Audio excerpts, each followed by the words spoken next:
نحمده ونستعينه ونستغفره ونعوذ بالله من شرور أنفسنا ومن سيئات أعمالنا من يهده الله فلا مضل له ومن يضلل فلا هادي له أشهد أن لا إله إلا الله وحده لا شريك له وأشهد أن محمدا عبده ورسوله اللهم صل على محمد وعلى آل محمد كما صليت على إبراهيم وعلى آل إبراهيم إنك حميد مجيد اللهم بارك على محمد وعلى آل محمد كما باركت على إبراهيم وعلى آل إبراهيم إنك حميد مجيد رب اشرح لي صدري ويسر لي أمري واحلل عقدة من لساني يفقهوا قولي رب زدني علما رب زدني علما اللهم انفعنا بما علمتنا وعلمنا ما ينفعنا وزدنا علما اللهم طهر قلوبنا من النفاق وأعمالنا من الرياء وألسنتنا من الكذب وأعيننا من الخيانة أنت تعلم خائنة الأعين وما تخفي الصدور اللهم لا تقتلنا بغضبك ولا تهلكنا بعذابك وعافنا قبل ذلك أعوذ بالله السميع العليم من الشيطان الرجيم من همزه ونفخه ونفسه يا أيها الذين آمنوا اتقوا الله حق تقاته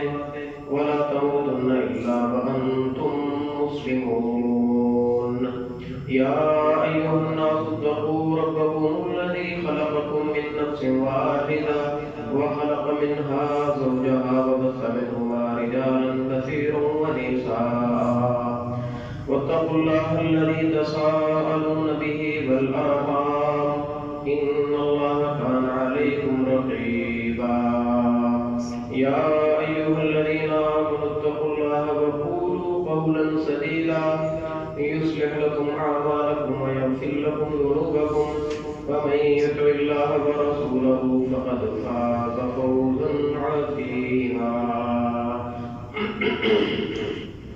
أما بعد فإن خير الحديث كتاب الله وخير الهدي هدي محمد صلى الله عليه وسلم وشر الأمور محدثاتها وكل محدثة بدعة وكل بدعة ضلالة وكل ضلالة في النار أعوذ بالله من الشيطان الرجيم أمن يجيب المضطر إذا دعاه ويكشف السوء ويجعلكم خلفاء الأرض أإله مع الله قليلا ما تذكرون اور مجبور کی پکار کون سنتا ہے جب وہ دعا کرتا ہے اور اس کی پکار سننے کے بعد اس سے تکلیف کو کون دور کرتا ہے یقیناً وہ اللہ رب العالمین ہے اور اللہ فرماتے ہیں وَيَجْعَلُكُمْ خُلَفَاءَ الْأَرْضِ ہم نے تمہیں زمین میں خلیفہ بنا کر بھیجا أَإِلَٰهٌ مَّعَ اللَّهِ کیا اللہ کے علاوہ کوئی اور بھی عبادت کے لائق ہے قَلِيلًا مَّا تَذَكَّرُونَ بہت تھوڑے لوگ ہیں جو نصیحت حاصل کرتے ہیں سورہ نمل آیت نمبر 62 20ویں پارے کے پہلے صفحے پر یہ آیت ہے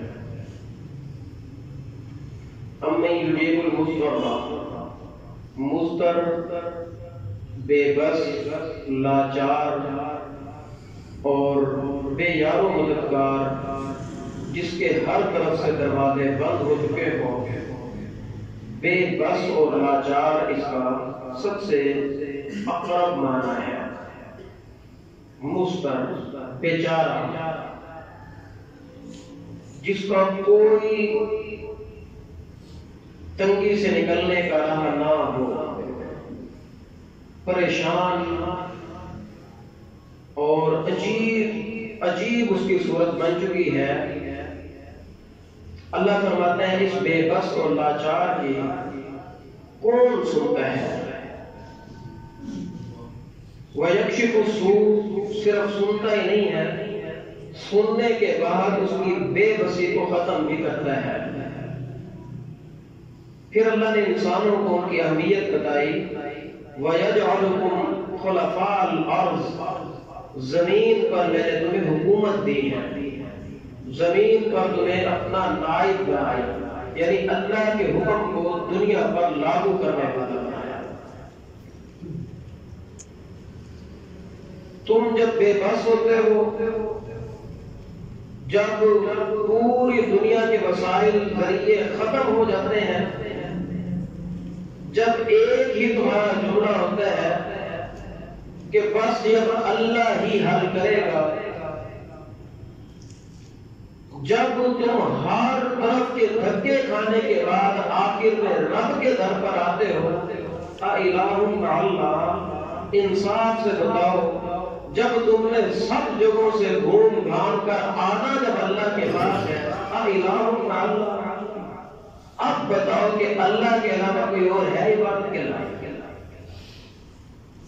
جب تمہاری مجبوریاں وہ حل کرتا ہے، تمہاری پریشانیاں وہ ختم کرتا ہے، تمہاری بے بسی اور لاچاری کی کیفیت میں وہ کام آتا ہے، الہ مع اللہ، اب بتاؤ تمہاری مجبوریاں تو وہ حل کرے، پریشانیاں تو وہ حل کرے، بیماریاں تو وہ ختم کرے، نعمتیں تو وہ بخشے، سب دروازے جب بند ہو جائیں وہ اس وقت بھی تمہیں بلائے، آ جاؤ، کوئی ہے جو میرے در پہ آئے میں اس کو عطا کروں.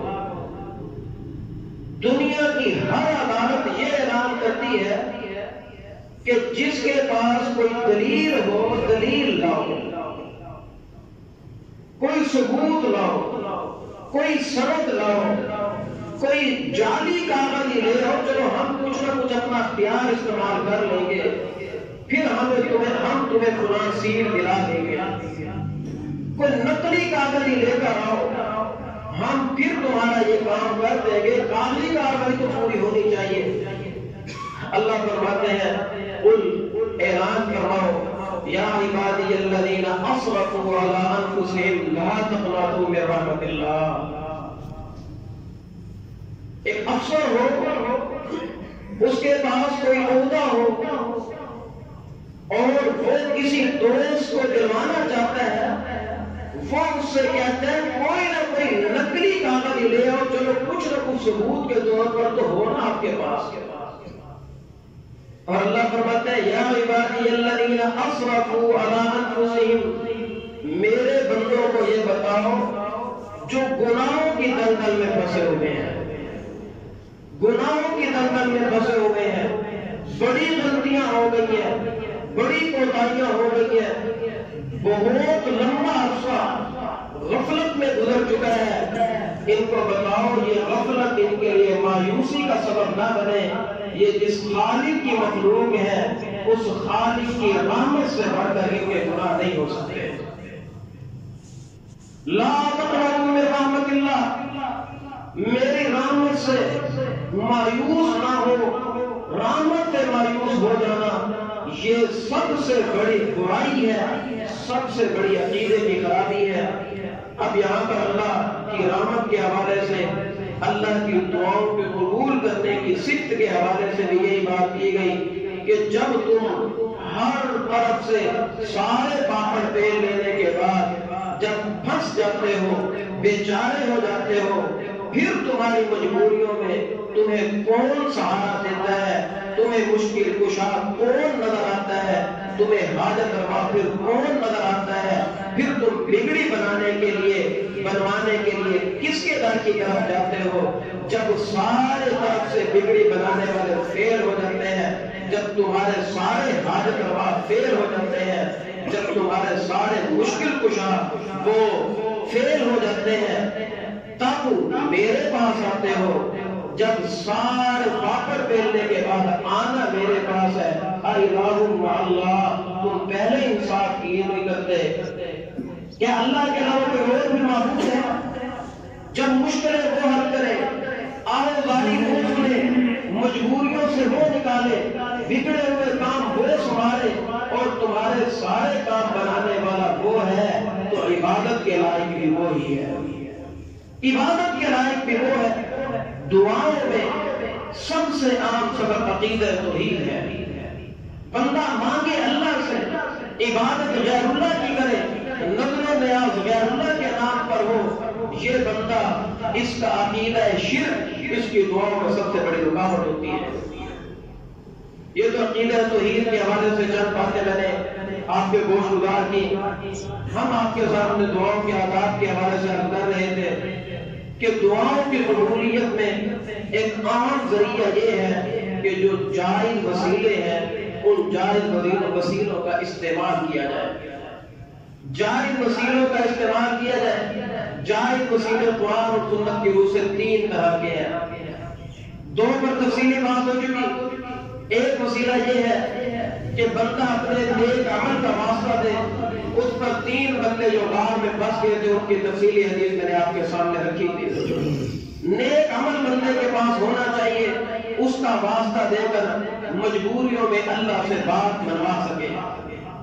دوسرا طریقہ وَلِلَّهِ الْأَسْمَاءُ الْحُسْنَى فَادْعُوا بِهَا، اللہ کے اچھے اچھے نام ہیں، اللہ کے بندوں کو اللہ کے اچھے اچھے نام یاد کرنے چاہیے۔ جس قسم کی اس کو ضرورت ہو اس قسم کی صفت کا واسطہ دے کر اللہ سے مانگا کرے۔ وہ فقیر ہے، وہ کہے اللہم انت الغنی ونحن الضعفاء، اللہ تو غنی ہے ہم کمزور ہیں، اللہ تو دینے والا ہے ہم فقیر ہیں۔ اللہ کو اللہ کی صفتوں کا واسطہ دے کر پکارو۔ وہ بے اولاد ہے، اللہ سے دعا کرے اللہ تو اولاد دینے والا ہے۔ وہ روزی روٹی سے تنگ ہے، اللہ کو صفت رزاق کا واسطہ دے۔ وہ رحمت کا متلاشی ہے، اللہ کو صفت رحمان و رحیم کا واسطہ دے۔ وہ مغفرت کا خواہاں ہے تو اللہ کو غفار و غفور اس صفت کا واسطہ دے کر اللہ سے مانگے۔ جس صفت کے متعلق اس کو کام ہے وہ صرف اس کو یاد ہونی چاہیے۔ اللہ کی پیاری پیاری صفات کا واسطہ دے کر اللہ سے مانگنے کا ڈھنگ بندے کو آنا چاہیے، تو دعاؤں کی قبولیت میں تاثیر بڑھ جاتی ہے۔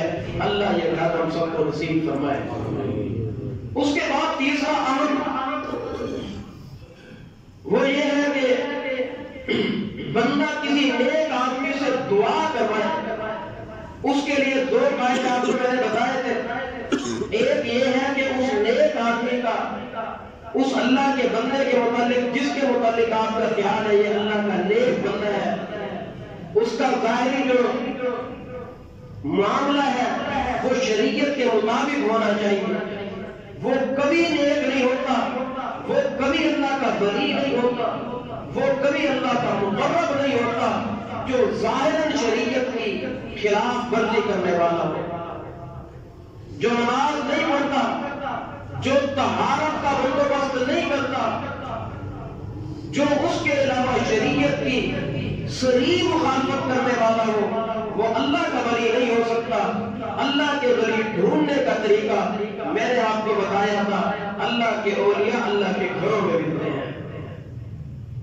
جو مسجد سے دور ہے، جو دین سے دور ہے، وہ اللہ کا ولی نہیں ہوتا۔ جو مسجد کے قریب ہے، جو قرآن کے قریب ہے، جو رسول اللہ صلی اللہ علیہ وسلم کی سنت کے قریب ہے، اس کے متعلق یہ گمان ہوتا ہے کہ یہ اللہ کا ولی ہوتا ہے۔ اللہ کے کسی ولی کے متعلق دو شرطیں میں نے بتائی تھی۔ اس کا زندہ ہونا شرط ہے کہ وہ زندہ ہو، دوسری شرط یہ ہے کہ آپ اس کے رابطے میں ہو۔ دو شرطیں یاد رکھیں، زندہ ہو لیکن آپ کے رابطے میں نہیں ہے۔ مثلا ہم ملتان میں ہیں، وہ کراچی میں ہے، اور رابطے کا بھی کوئی ذریعہ نہیں ہے، نہ فون کے ذریعے سے رابطہ ہو رہا ہے کسی اور ذریعے سے۔ میں یہیں پہ بیٹھ کے غیبی پکاروں، وہ دور ہے میں اس کو کہوں، کراچی تو دور کی بات ہے، وہ دیوار کے پار بھی ہو، تب بھی میں اس کو غیبی پکاروں، اے فلاں میری مدد کر، میرے ساتھ تعاون کر، اس کو شرک کہتے ہیں۔ غیبی پکار شرک ہے۔ ہم جو فاتحہ میں یہ کہتے ہیں ایاک نعبد و ایاک نستعین، اللہ ہم تجھ ہی سے مدد مانگتے ہیں، اللہ ہم تیری ہی عبادت کرتے ہیں، تجھ ہی سے مدد مانگتے ہیں، مضارع کا صیغہ ہے، آئندہ بھی تجھ ہی سے مدد مانگنے کی ہم معاہدہ کرتے ہیں، اب بھی تجھ ہی سے مدد مانگتے ہیں، آئندہ بھی تجھ ہی سے مدد مانگیں گے۔ اللہ سے غیبی پکار ہوتی ہے، اور جو حاضر ہوتا ہے، جو سامنے ہوتا ہے، اس کے لیے ایک دوسرے سے تعاون مانگنا یہ شرک نہیں ہے، یہ تو نیکی ہے، یہ عبادت ہے۔ رب العالمین فرماتے ہیں وَتَعَاوَنُوا عَلَى الْبِرِّ وَالتَّقْوَىٰ وَلَا تَعَاوَنُوا عَلَى الْإِثْمِ وَالْعُدْوَانِ، تعاونوا علی البر والتقویٰ، تقوی اور نیکی کے کاموں میں آپس میں ایک دوسرے کا تعاون کیا کرو۔ صحیح مسلم کی حدیث، نبی کریم علیہ الصلوۃ والسلام ارشاد فرماتے ہیں واللہ فی عون العبد ما کان العبد فی عون اخیہ، اللہ رب العالمین اپنے بندے کی مدد کرتا رہتا ہے ما کان العبد فی عون اخیہ، جب تک بندہ اپنے بھائی کی مدد میں لگا رہتا ہے۔ اس مسئلے کو پہلے سمجھے، تعاون الگ چیز ہوتی ہے، ظاہر اور سامنے جو موجود ہے اس سے تعاون طلب کرنا، اس سے مدد مانگنا جو تعاون کے زمرے میں آتی ہے، جو غیبی پکار کے حکم میں نہیں ہے، جو اس کی استطاعت کے اندر ہے، وہ تعاون مانگنا یہ شرک نہیں ہے، یہ نیکی ہے، اس کا اللہ نے حکم دیا ہے وَتَعَاوَنُوا عَلَى الْبِرِّ وَالتَّقْوَىٰ۔ رسول اللہ صلی اللہ علیہ وسلم نے اس کی فضیلت بتائی ہے واللہ فی عون العبد ما کان العبد فی عون اخیہ، اللہ اپنے بندے کی مدد میں لگا رہتا ہے جب تک بندہ اپنے بھائی کی مدد میں لگا رہتا ہے۔ اس کی مثالیں نبی کریم علیہ الصلوۃ والسلام کی نبوت والی زندگی میں ملتی ہیں، اور حتیٰ کہ نبوت سے پہلے بھی آپ صلی اللہ علیہ وسلم کی زندگی میں یہ خدمت کا جذبہ اور درجہ عدم ساری مخلوق کے لحاظ سے پایا جاتا تھا۔ جب پہلی وحی نازل ہوئی نبی کریم علیہ الصلوۃ والسلام پر کب کبھی طاری ہو گئی، جبریل امین نے دبوچا تھا۔ حدیث پہ آتے ہیں آپ صلی اللہ علیہ وسلم کو وحی کی شدت سے ایسی گھبراہٹ ہوئی کہ بخار کی کیفیت ہو گئی۔ آپ گھر میں آئے زملونی زملونی، اور بعض روایتوں میں نصرونی نصرونی، مجھے کمبل اوڑھو، مجھے چادر اوڑھو۔ کب کبھی کی کیفیت میں آپ چادر اوڑھ کر گھبرا گئے، آپ سہمے ہوئے تھے، چادر میں لیٹے ہوئے تھے۔ ماں خدیجہ الکبریٰ رضی اللہ عنہا آپ کے پاس آئیں، آپ علیہ الصلوۃ والسلام نے جملہ بولا خدیجہ مجھے اپنی جان کا خطرہ ہے، کوئی عجیب چیز ہے جو مجھے دبوچ کر مجھے میری جان نکالنا چاہتی ہے، مجھے جان کا خطرہ ہے، کوئی دشمن محسوس ہوتا ہے۔ ابھی تک جبریل امین نے اپنا تعارف نہیں کروایا تھا، بعد میں تو پتا چلا سب سے قیمتی دوست ہی وہی ہے۔ آپ گھبرا گئے، بخار آیا، صحیح بخاری کتاب وحی الوحی میں آپ یہ واقعہ پڑھ سکتے ہیں۔ آپ نے فرمایا مجھے چادر اڑاؤ، مجھے جان کا خطرہ ہے۔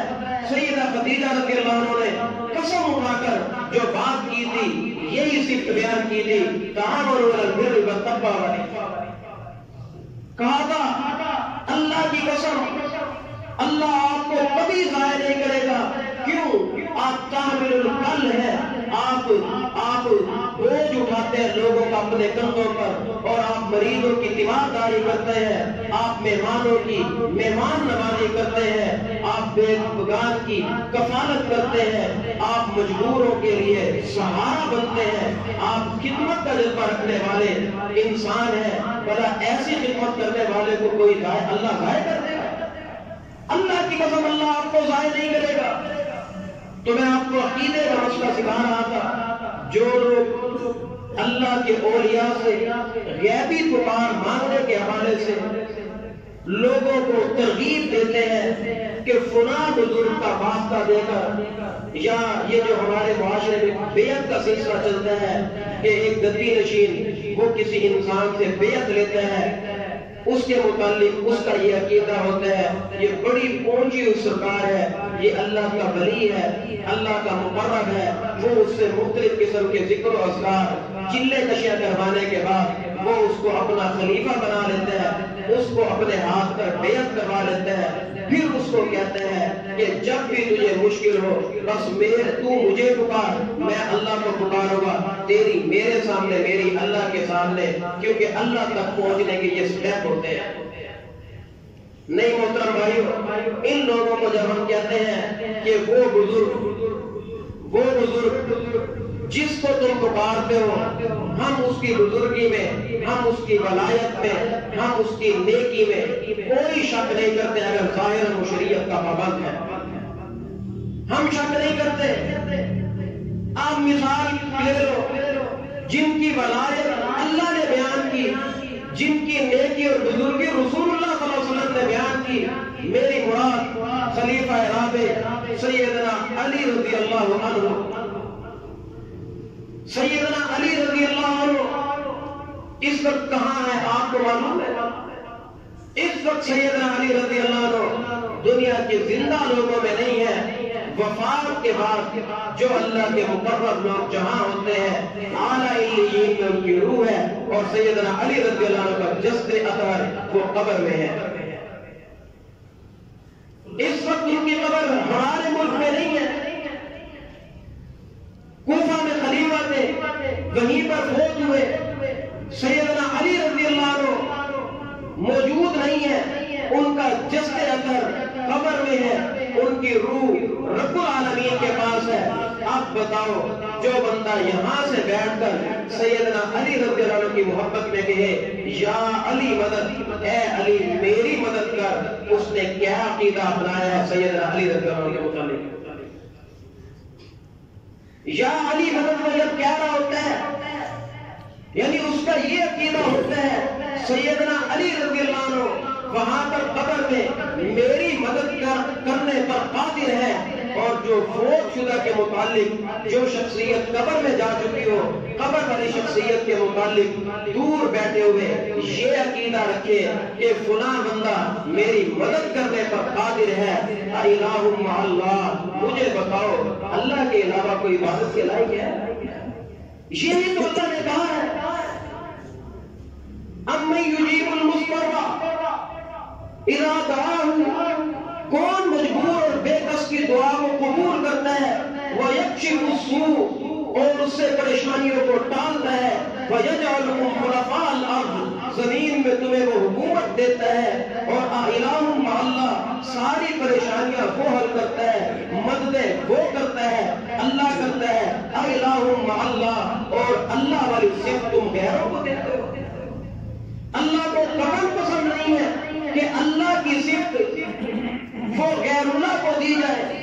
آپ انصاف سے بتائیں، غیبی پکار جب ہم کہتے ہیں بھائی تو نے نماز میں کہا تھا ایاک نستعین، اللہ میں تجھ ہی سے مدد مانگتا ہوں، مسجد سے باہر نکلا، نعرہ لگا، اس میں تو نے کہا یا علی مدد، مسجد سے باہر نکلا، نعرہ لگا، تو نے کہا یا رسول اللہ مدد۔ آپ انصاف سے بتائیں، مدینہ طیبہ میں روضہ رسول کے اندر قبر نبی صلی اللہ علیہ وآلہ وسلم کس چیز کی دلیل ہے؟ رسول اللہ علیہ السلام اس وقت قبر مبارک میں ہے، یہ ہمارے پاس موجود ہے۔ روضہ رسول کیوں بنایا گیا؟ قبر میں نبی کریم علیہ السلام کے جسد خاکی کو کیوں دفن کیا گیا؟ اس لیے دفن کیا گیا تھا کہ رسول اللہ صلی اللہ علیہ وسلم کے لیے غیبی پکاری ہے، الہ مع اللہ، مدد اللہ کرتا ہے۔ ہم صرف ایک سوال آپ سے کرتے ہیں کہ ایاک نستعین، نماز میں ہاتھ باندھ کر سینے پہ ہاتھ رکھ کے اور نماز کے آغاز میں آپ نے کہا تھا اللہ اکبر، اللہ سب سے بڑا ہے، ہاتھ سینے پر رکھ کے ہاتھ باندھ کر آنکھیں جھکا کر نماز میں تم معاہدہ کر رہے تھے ایاک نستعین، اللہ تجھ سے مدد مانگتے ہیں، آئندہ بھی تجھی سے مدد مانگتے رہیں گے۔ اور باہر نکلے، لوگوں نے نعرہ لگایا یا غوث اعظم مدد، یا علی مدد، یا رسول اللہ مدد، اور تم اسی لہر میں بہ گئے۔ الہ مع اللہ، اپنے عقیدہ توحید کا پاس رکھو۔ کہاں بھٹک گئے تم لوگ؟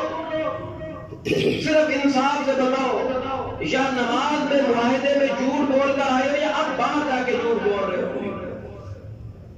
یا دونوں سچ ہیں؟ دونوں سچ ہے تو کیسے سچ ہے؟ اس پر وہ لوگ، بعض لوگ، ان کو شیطان نے شبہ ڈالا. انہوں نے کہا کہ دیکھیں آپ کو بھوک لگتی ہے، آپ کو کوئی مجبوری ہوتی ہے، آپ ماں سے بھی کہتے ہو امی میری تھوڑی مدد کریں گی ہوم ورک میں، ماں سے مدد مانگتے ہو، یہ شرک نہیں ہے. باپ سے مدد مانگ لیتے ہو، دوست سے مدد مانگ لیتے ہو، یہ شرک نہیں ہے. اور اگر ہم یہاں سے کہیں یا رسول اللہ مدد تو یہ شرک ہو جاتا ہے. محترم بھائیوں، کوئی اختلافی بات نہیں. میں بڑی محبت کے ساتھ آپ کے عقیدے کے حوالے سے خیال خواہی کرنے کے لیے میں صرف آپ کو یہ بتانا چاہ رہا ہوں، جب ماں میرے سامنے ہوتی ہے، میں ہوم ورک کر رہا ہوں اور اس میں کہوں ماں میری مدد کرو، ماں سن بھی رہی ہوتی ہے اور ہوم ورک میں مدد کرنے پر قادر بھی ہوتی ہے. یہ غیبی پکار ہوتی ہے، یہ غیبی پکار ہے. اس میں اور اس میں کہ یا رسول اللہ مدد کیا یا علی مدد میں کوئی فرق نہیں ہے.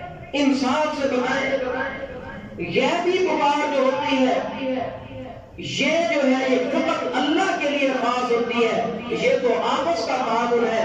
یہ تو میں بھی آپ سے کہہ سکتا ہوں، مثال کے طور پر مجھے پانی کی ضرورت ہے، آپ میں سے میں کسی کو کوئی بندہ مدد کر سکتا ہے کہ یہ پانی کا گلاس مجھے اٹھا کر دے. یہ شرک نہیں ہے، یہ تعاون ہے. اس کا حکم اللہ نے دیا ہے، تعاونوا علی البر والتقوی، نیکی اور تقوی کے کام میں تعاون کیا کرو. اور رسول اللہ صلی اللہ علیہ وسلم نے اس کی فضیلت بتائی ہے، واللہ فی عون العبد ما کان العبد فی عون اخیہ. اللہ اپنے بندے کی مدد میں لگا رہتا ہے. اللہ کی مدد بندے پر نازل ہوتی رہتی ہے جب تک بندہ اپنے بھائی کی مدد میں لگا رہتا ہے. محترم بھائیوں، شیطان کے چنگل سے بچو. یہ قیاس مع الفاری کس کو کہتے ہیں کہ کہیں کی اینٹ کہیں کا روڑا مہان پتی نے کنبا توڑا. وہ شاید کہتا ہے نا کہیں کی اینٹ کہیں کا روڑا مہان پتی نے کنبا جوڑا. یہ اس طرح کنبے نہیں جڑتے، یہ غلط بات ہے. تو دعا کسی سے کروانا، اللہ کے مقرر بندے سے کروانا، یہ دعاؤں کی قبولیت کا ایک اچھا طریقہ ہوتا ہے. تو اس حوالے سے جو ایک ہمارے معاشرے میں اشکال پایا جاتا ہے اس پر میں نے کچھ وضاحت کرنے کی کوشش کی. اللہ کرے وہ وضاحت ہمیں سمجھ آ گئی ہو. تو محترم بھائیوں، مدد جو مانگنی ہوتی ہے تو وہ اس انداز سے کہ جو حاضر ہو اور زندہ ہو اور اس کی استطاعت میں ہو، یہ آپس کے تعاون کے زمرے میں آتے ہیں. یہ خدمت خلق ہوتی ہے، یہ بہت اچھی چیز ہے. اسلام اسی کام کے لیے آیا ہے. اور جو غیبی پکار ہوتی ہے یا جو وہ چیزیں جو انسانوں کے اختیار میں نہیں، وہ انسانوں سے مانگنا، وہ شرک کے زمرے میں چلے جاتی ہیں. تو محترم بھائیوں، دعاؤں کی قبولیت میں جائز وسیلوں کا استعمال کرنا یہ سنت سے ثابت ہے.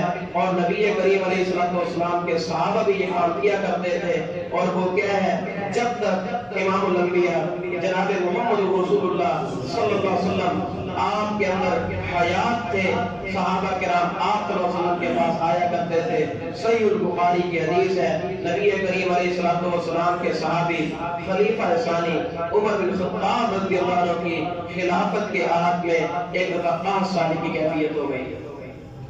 5 سال کی کیفیت میں بارشیں بند ہو گئی، بارشوں پر ہی گزر بسر ہوتا تھا، بڑے حالات خراب سے ہو گئے.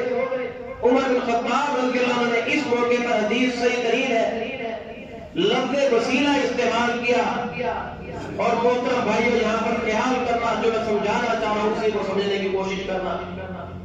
صحیح بخاری کی حدیث، آپ صلی اللہ علیہ وسلم کے صحابی خلیفہ ثانی عمر بن خطاب رضی اللہ عنہ، ان کے ہاتھ میں 5 سال کی کیفیت ہوئی، پریشان ہو گئے صحابہ.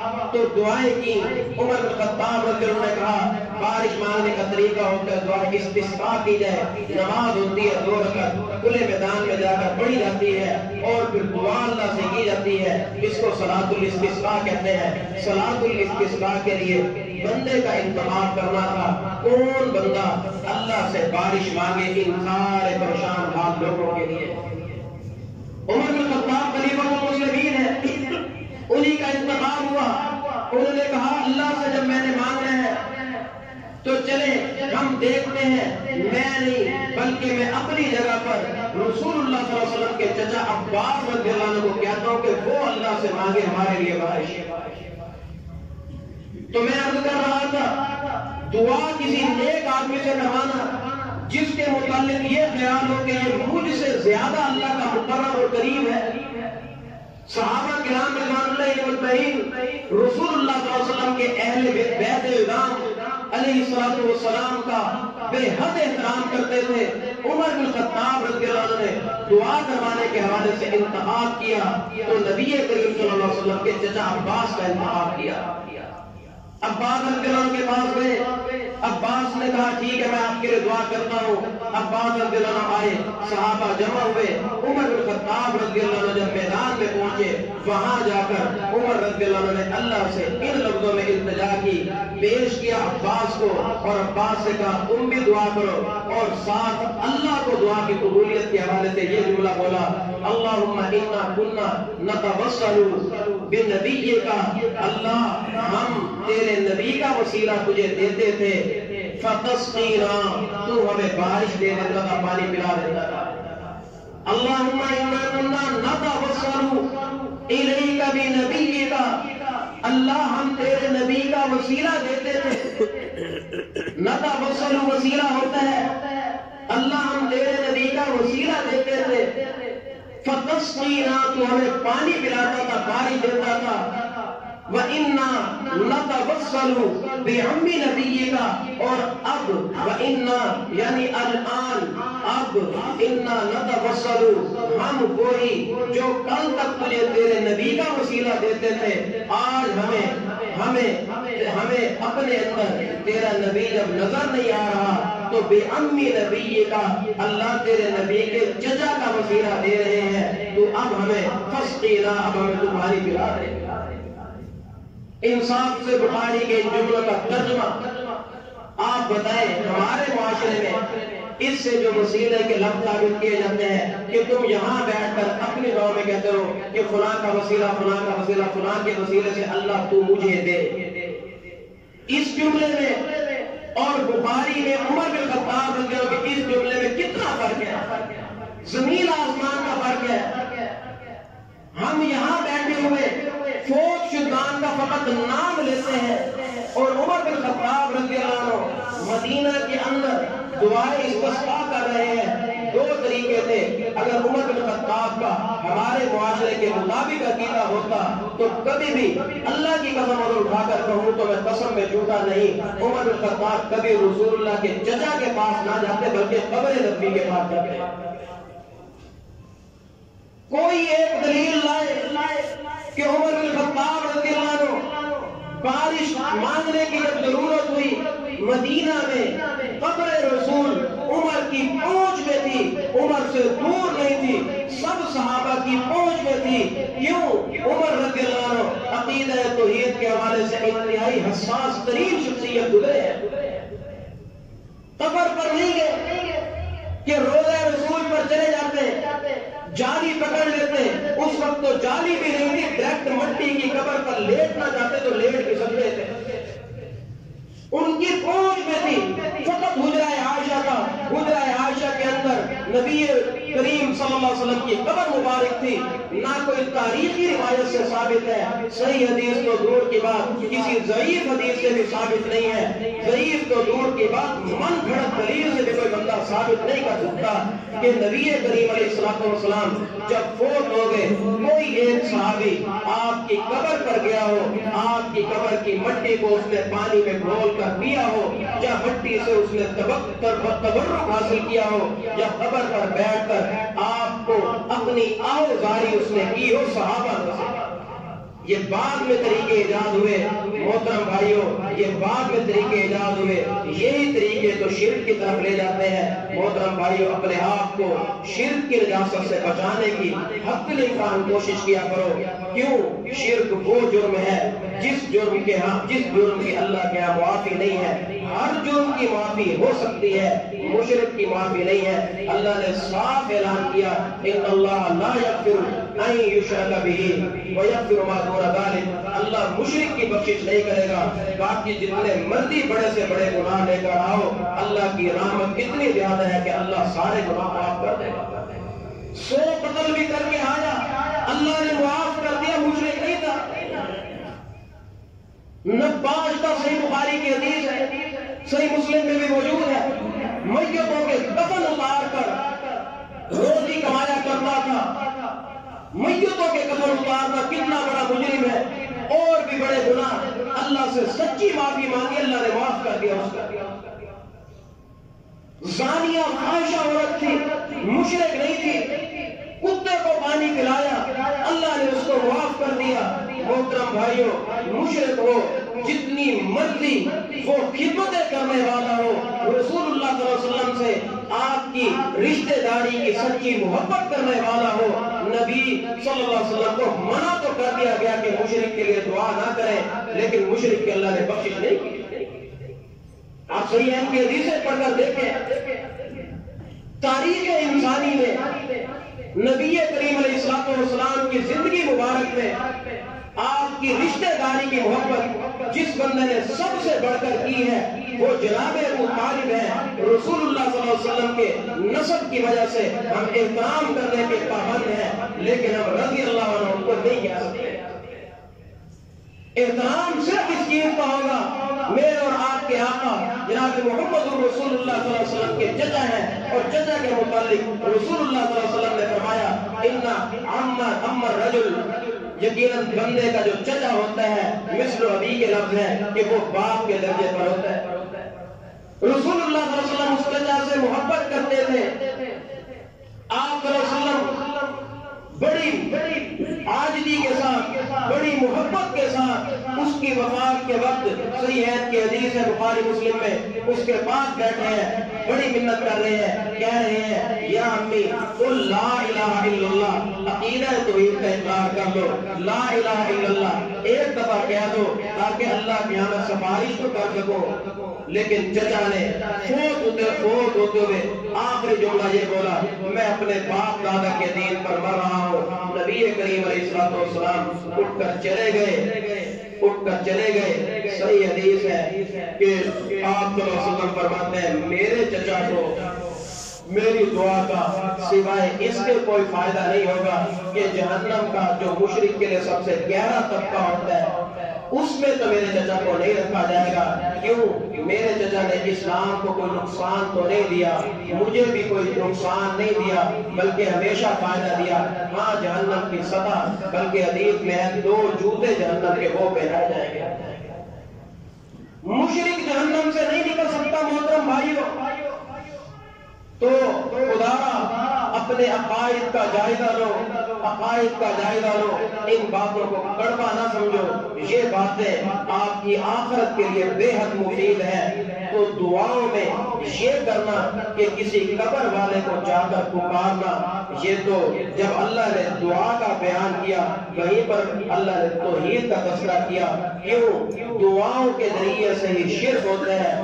اس دور کے مشرکین جو تھے وہ بے جان بتوں سے مانگتے تھے، اب کوئی بے جان میت سے مانگے، معاملہ ایک ہی ہوتا ہے۔ محترم بھائیوں، اپنے عقیدوں کی اصلاح کرو۔ تو میں بیان کر رہا تھا صحیح بخاری کی حدیث، عمر بن خطاب رضی اللہ عنہ کے آنکھ میں قحط ساری ہوئی۔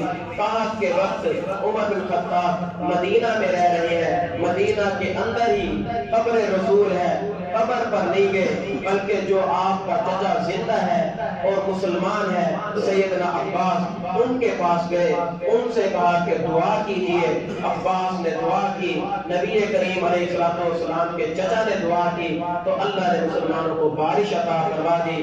تو محترم بھائیوں، دعاؤں میں ایک بہترین وسیلہ زندہ انسان، اور پھر 2 چیزیں یاد رکھیں، وہ زندہ ہو آپ کی پہنچ میں ہو۔ زندہ ہونا ایک شرط، آپ کی پہنچ میں ہونا دوسری شرط، غیبی پکارنا بنتی ہو۔ تو یہ طریقہ بہت اچھا ہے، اس طرح کی دعا میں کوئی حرج نہیں ہے، بلکہ یہ صحابہ کی سنت سے بھی ثابت ہے۔ اور آپ کو پچھلے جو میں بتایا تھا، خود رسول اللہ صلی اللہ علیہ وسلم بھی کہا کرتے تھے، عمر بن خطاب رضی اللہ عنہ کے مہم پر بھیجا اور آپ نے فرمایا لا تنسانا فی دعائک یا اخی، اے پیارے بھائی اپنی دعاؤں میں ہمیں یاد رکھنا۔ تو یہ طریقہ صحیح ہے۔ اس کے علاوہ جتنی مرضی وہ عزت والی شخصیت ہو، نیک شخصیت ہو، جب اس کے بدن سے روح نکل گئی اب اس کو پکارنا غیبی پکار ہوتی ہے، اور یہ غیبی پکار کے ذریعے سے اس کو زندے پر پر قیاس کرنا یہ قیاس منفارق ہوتا ہے، چیز کوئی اور قیاس کسی اور چیز پر کرنا یہی شرک کا چور دروازہ ہوتا ہے۔ اللہ سے دعا ہے اللہ رب العالمین ہمیں اپنے در کا فقیر بھی بنائے، اپنے در سے مانگنے والا بھی بنائے، ہمیں اپنے ہی در کا منگتا رکھے اور ہمارے عقیدہ توحید کی ایسی اصلاح فرمائے کہ توحید میں ذرہ برابر بھی کوئی چھوڑ پیدا نہ ہو جائے ہمارے توحید میں۔ اللہ اسی عقیدے پر زندہ رکھے، اسی عقیدے پر موت دے۔ اللہ ہم سے راضی ہو، ہمیں اپنے دین پر راضی رہنے کی توفیق نصیب فرمائے۔ سبحان ربک رب العزت عما یصفون وسلام علی المرسلین والحمد للہ رب العالمین۔